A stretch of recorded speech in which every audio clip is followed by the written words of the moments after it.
Elementals are created beings, and they were created to help Adam rule the universe. And they do represent different aspects of creational reality.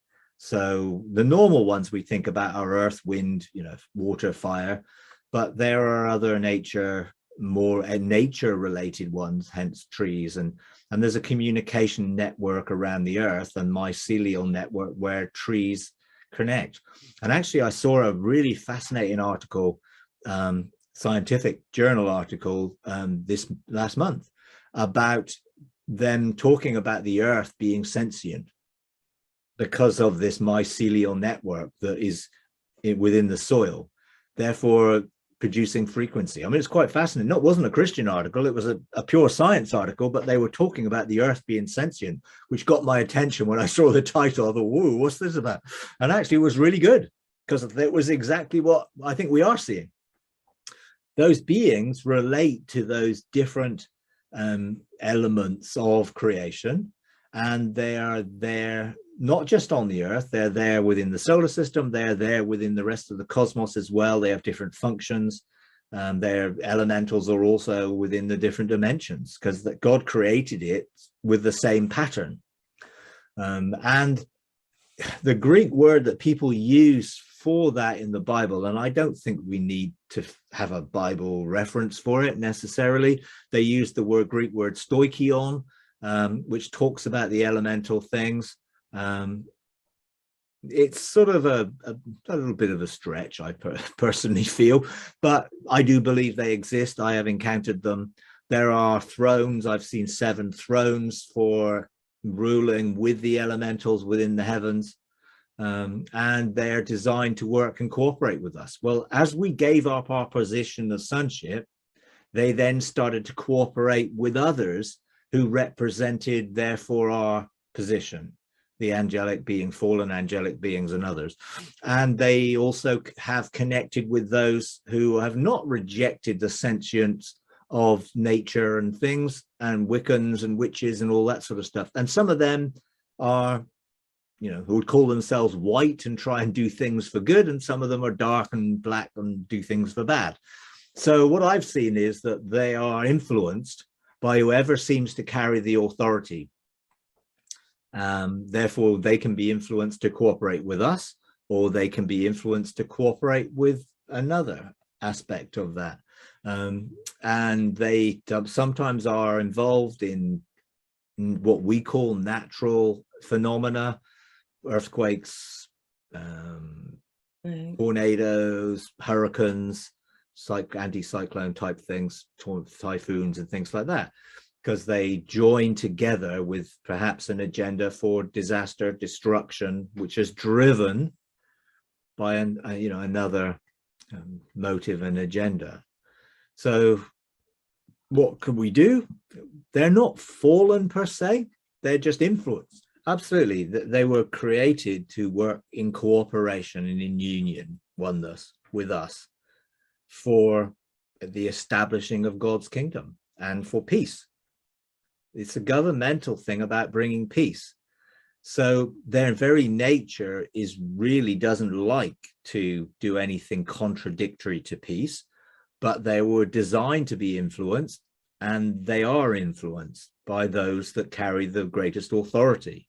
So as we do come back into our measure of governmental authority as sons of God, then they will beginning to respond to us. And as we then engage them directly, then they will respond to us even more, which is why it's important to get the message out there that there are created beings that we can directly engage with. When we think about weather miracles, who do we think is responding when we use our authority to change the weather? They're not angels. If they were angels, then they would only be doing good, wouldn't they? Okay. And so some of the weather systems are destructive. Now, some of it you could say is a natural pattern of things because of the way the earth is and the way the pressure systems work.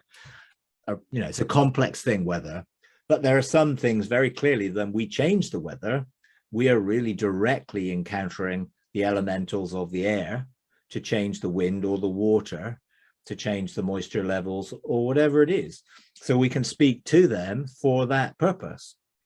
But we've got to be careful that we don't do it indiscriminately or for selfish ends, because then we end up demonstrating to them that we're untrustworthy if we're doing it for selfish purposes rather than for God's kingdom purpose. So we should only be doing what we see the Father doing. There's no evidence that Jesus stopped every storm in Israel for the 30 years that he was around. He did stop some storms by saying, peace be still, when they were contradicting or opposing what his intention was, which was to go across the lake. So you could say that that was a strategy to keep him from going across the lake. And who did he encounter across the lake? Legion. So there was a spiritual dynamic going on there. And we need to be discerning into what dynamics there are, not just assuming that everything is demonic, everything is a fallen angel, everything is this, because it's not always, but sometimes it is. And we've got to work in cooperation and use our authority in the right way to ensure that we're outworking God's purposes. And I would never just assume, to do that. So I don't do an awful lot of weather miracles and things like that. I have done some, and I've done some larger scale ones when it comes to big devastating destruction things. But generally speaking, God doesn't really prompt me in that direction. So, oh no, it's going to rain. Well, great. Soil needs the water. Sometimes it's like we've got to be careful that we don't sort of get over the top on it all. I want to walk down the road when it's dry. Well, okay, but just put an umbrella up, because actually the soil, the earth needs water. We need water, otherwise we don't have enough to drink.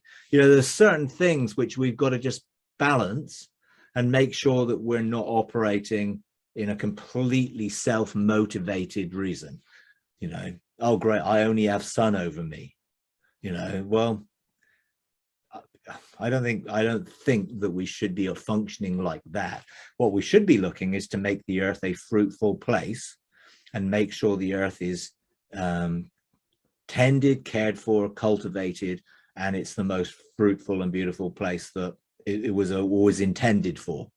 We shouldn't be stripping it of its assets, cutting down the rainforests and doing the terrible things that we're doing to it for selfish purposes.